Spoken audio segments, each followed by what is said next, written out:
Bismillahirrahmanirrahim. Assalamualaikum warahmatullahi wabarakatuh. Alhamdulillahilladzi arsala rasulahu bil huda wa dinil haq liyudhhirahu 'alad dini kullihi walau karihal musyrikun. Kaum muslimin dimanapun Anda berada, kembali kita memuji Allah Subhanahu wa taala dengan kebesaran nama-namanya dan ketinggian sifat-sifat Allah Subhanahu wa taala yang dengan segala kenikmatannya menjadikan kita sebagai orang yang beriman kepadanya, menjadikan ketakwaan sebagai bekal utama dalam menghadap pertemuan dengan Allah Subhanahu wa taala. Salawat dan taslim semoga senantiasa kita kirimkan kepada Nabi Muhammad alaihi salatu wassalam, kepada para sahabatnya, para tabi'in, tabi'ut tabi'in, dan orang-orang yang soleh yang senantiasa konsisten dalam menjalankan syariat beliau alaihi salatu wassalam sampai akhir zaman. Alhamdulillah, kita akan kembali membacakan lanjutan dari kitab Arba'in An-Nawawi yang sebelumnya kita sudah bacakan dari hadis pertama sampai hadis yang ke-9. Dan alhamdulillah biidznillah ta'ala hari ini kita sudah sampai ke hadis yang 10. Nah, hadis yang ke-10 kita rangkum judulnya tentang rezeki yang halal. Faqala Rasulullah sallallahu alaihi wasallam, dalam hadis ini Rasulullah sallallahu alaihi wasallam mengajak seluruh kaum muslimin, seluruh umatnya untuk mencari rezeki yang halal, sehingga rezeki tersebut akan menjadi berkah dalam setiap perjalanan hidup kita. Kita bacakan hadisnya. An Abi Hurairah radhiyallahu an qala Rasulullah sallallahu alaihi wasallam, inna Allah ta'ala tayyibun la yaqbalu illa tayyiban wa inna Allah amara al-mu'minin bima amara bihil mursalin. Faqala ta'ala ya ayyuhar rusul kulu minat tayyibati wa'malu salihan, wa qala ta'ala ya ayyuhalladzina amanu kulu min tayyibati ma razaqnakum. Thumma dzakara ar-rajul yutilus safar ash'atha akbara yamuddu yadayhi ilas samai ya rabbi wa mat'amuhu haram wa mashrabuhu haram wa malbasuhu haram wa ghudhiya bil haram fa anna yustajabu lah. Rawahul Muslim. Hadis ini diriwayatkan oleh Imam Muslim. Kita bacakan terjemahannya. Dari Abu Hurairah radhiyallahu an, dia berkata Rasulullah sallallahu alaihi wasallam bersabda, sesungguhnya Allah taala itu baik, tidak menerima kecuali yang baik, dan sesungguhnya Allah memerintahkan orang beriman sebagaimana dia memerintahkan para rasulnya dengan firman-Nya, wahai para rasul, makanlah yang baik-baik dan beramal solehlah. Dan dia berfirman, wahai orang-orang yang beriman, makanlah yang baik-baik dari apa yang kami rezekikan kepada kalian. Kemudian beliau menyebutkan ada seseorang melakukan perjalanan yang jauh dalam keadaan kumal, berantakan, dan berdebu. Dia memanjatkan kedua tangannya ke langit seraya berkata, ya Robku, padahal makanannya haram, minumannya haram, pakaiannya haram, dan kebutuhannya dipenuhi dari sesuatu yang haram.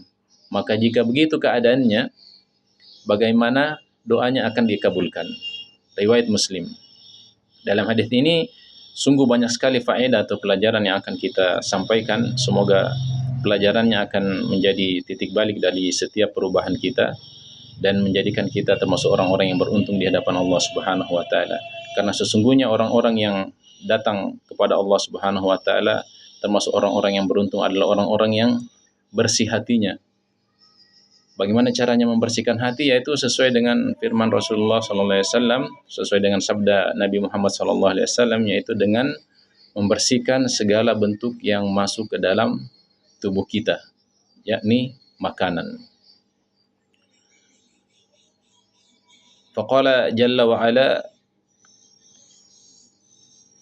yauma la yanfa'u malun wala banun illa man atallaha biqalbin salim.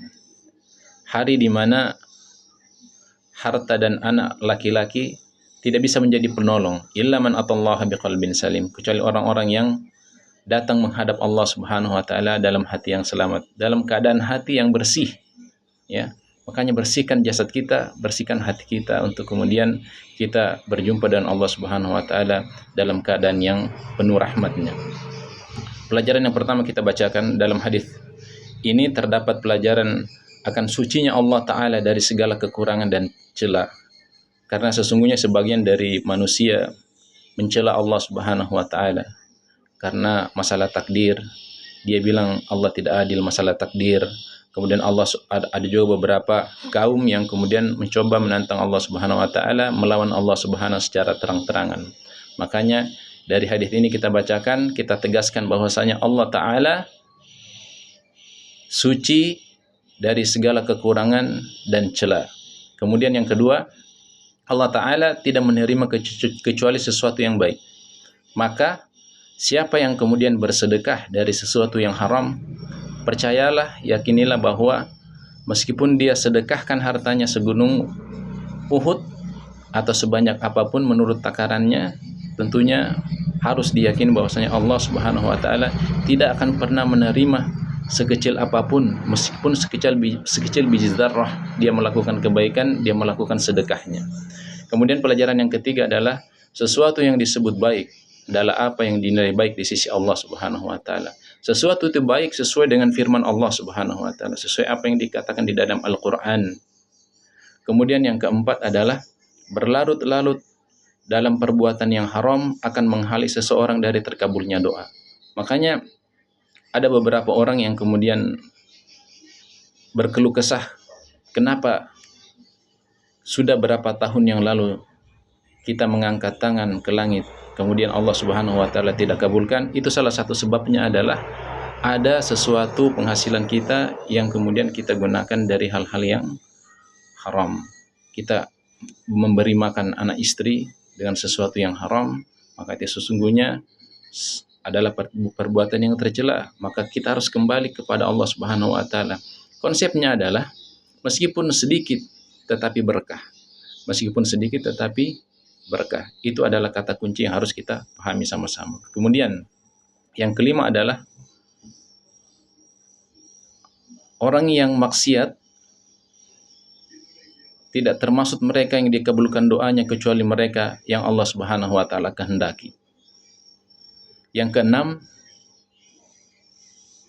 makan barang yang haram dapat merusak amal dan menjadi penghalang diterimanya amal perbuatan. Makanya orang yang senantiasa mengisi jasadnya dengan sesuatu yang haram, mengisi rumahnya dengan sesuatu yang haram, maka tidak akan ada ketenangan di dalam rumahnya, tidak akan ada ketenangan di dalam jiwanya. Kemudian senantiasa tidak pernah merasa cukup, ya, tidak akan pernah merasa cukup meskipun rezeki sudah berlimpah datang menurut takaran orang lain, tapi menurut dirinya tidak pernah cukup, ya. Makanya dia sebetulnya akan diberikan semacam ujian kepada Allah Subhanahu wa taala. Dia lihat dirinya berkecukupan, tapi dia sesungguhnya tidak akan pernah merasa puas, ya. Makanya salah satu kunci dari hidup yang tentram adalah merasa qanaah, ya, menerima atas segala pemberian Allah Subhanahu wa taala, baik skala besar maupun skala kecil. Kemudian yang ketujuh, anjuran untuk berinfak dari barang yang halal dan larangan untuk berinfak dari sesuatu yang haram. Itu sudah jelas tadi di pelajaran yang di atas, ya. Seorang yang kemudian bersedekah, meskipun sebanyak apapun dia bersedekah, tetap Allah Subhanahu wa taala tidak menerimanya, karena Allah Subhanahu wa taala menerima saja dari hal-hal yang baik-baik. Nah, pelajaran yang kedelapan adalah seseorang hamba akan diberi ganjaran jika memakan sesuatu yang baik dengan maksud agar diberi kekuatan untuk taat kepada Allah Subhanahu wa taala. Maka seseorang yang kemudian makan apapun makanannya, kemudian dia niatkan untuk kemudian mengokohkan jasmaninya, menguatkan jasmaninya untuk beribadah kepada Allah Subhanahu wa taala, maka Allah Subhanahu wa taala akan berikan dia sesuatu yang tidak dimiliki oleh orang lain, ya. Karena dia sudah niatkan makanannya untuk beribadah kepada Allah Subhanahu wa taala, insya Allah Subhanahu wa taala Allah akan bantu dia dalam beribadah kepada kepada Allah Subhanahu wa taala tentunya. Nah, pelajaran yang terakhir atau pelajaran yang ke-10 adalah dalam hadis ini terdapat sebagian dari sebab-sebab dikabulkannya doa. Yang pertama adalah perjalanan jauh. Jadi orang yang safar itu perlu banyak berdoa, ya. Banyak berdoa karena itu adalah waktu-waktu mustajabnya doa, dikabulkannya Allah Subhanahu wa taala doa-doanya. Kemudian kondisi yang bersahaja dalam pakaian dan penampilan dalam keadaan kumal dan berdebu. Mengangkat kedua tangan ke langit, meratap dalam berdoa, ya. Keinginan kuat dalam permintaan, ya. Jadi seorang hamba itu harus yakin bahwasanya doanya dia dikabulkan oleh Allah